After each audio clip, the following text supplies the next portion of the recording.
Hello বন্ধুরা, খুশবু রান্নাঘরে আপনাদের সবাইকে স্বাগত। তো আজ আবার আমি একটি রেসিপি নিয়ে এসেছি। রেসিপিটি হলো ফুল চিংড়ির বড়া। তো কিভাবে করব দেখে নিন।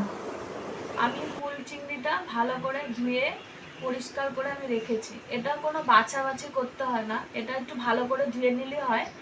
আর একটু নোংরা টোংরা থাকলে জল দিয়ে ভালো করে ধুলে সেটা পরিষ্কার হয়ে যায়। তো আমি ভালো করে ধুয়ে পরিষ্কার করে নিয়েছি। আর আমি এটাতে কি দিয়ে করব, এখানে আমি রেখেছি পেঁয়াজ কুচি, আছে হলো ধনেপাতা কুচি, আর লাগবে বেসন, চালের গুঁড়ো, আর কাঁচা লঙ্কা আমি কুচিয়ে রেখেছি কিছুটা, 3 থেকে 4টে কাঁচা লঙ্কা আমি কুচিয়ে রেখেছি, আছে লঙ্কা বাটা, রসুন বাটা আছে, আছে আদা বাটা। প্রথমে যে পেঁয়াজটা কুচিয়ে রেখেছিলাম ওটা দিয়ে দেবো,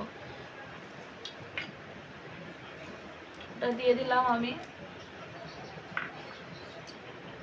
এবার দেব আমি 2 চামচ বেসন, তারপরে দেব চালের গুঁড়ো। এই চালের গুঁড়োটা দিলে খুব মচমচে হবে খেতে এটা।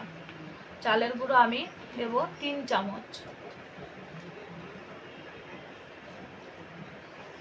তারপরে আমি দেব লঙ্কা কুচিগুলো, তারপর দেব 1 চামচ রসুন বাটা, 1 চামচ আদা বাটা,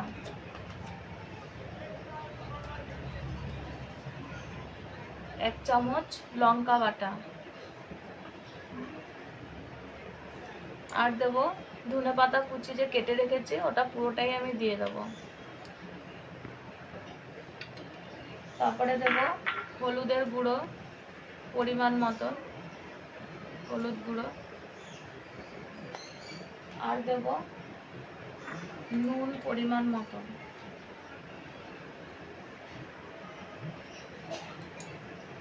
ব্যাস, এবার আমি এটা মেখে নেব।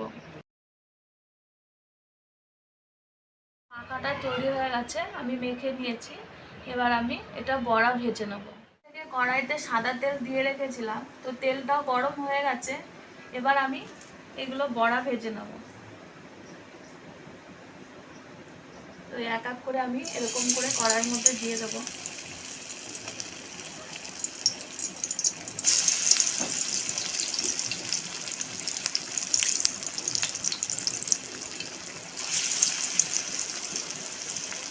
এটা এরকম করে দলা করে নিয়ে আগে একটু হাতের সাহায্যে এরকম করে নিতে হবে, তারপরে একটু আমি এই আঙুলটা দিয়ে চেপে নেব।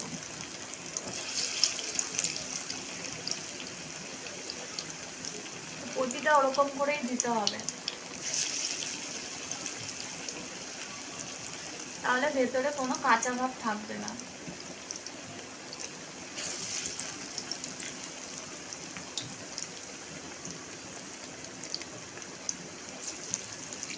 এগুলো এরকম একটু উল্টে উল্টে দিতে হবে।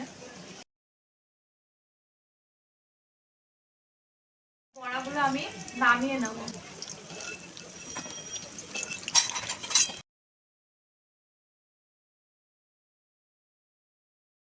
বড়াগুলো নামিয়ে নিয়েছি। তো বড়াগুলো দেখুন, দেখতেও খুব সুন্দর হয়েছে, আর ভেতরটা পুরো একদম হয়ে গেছে।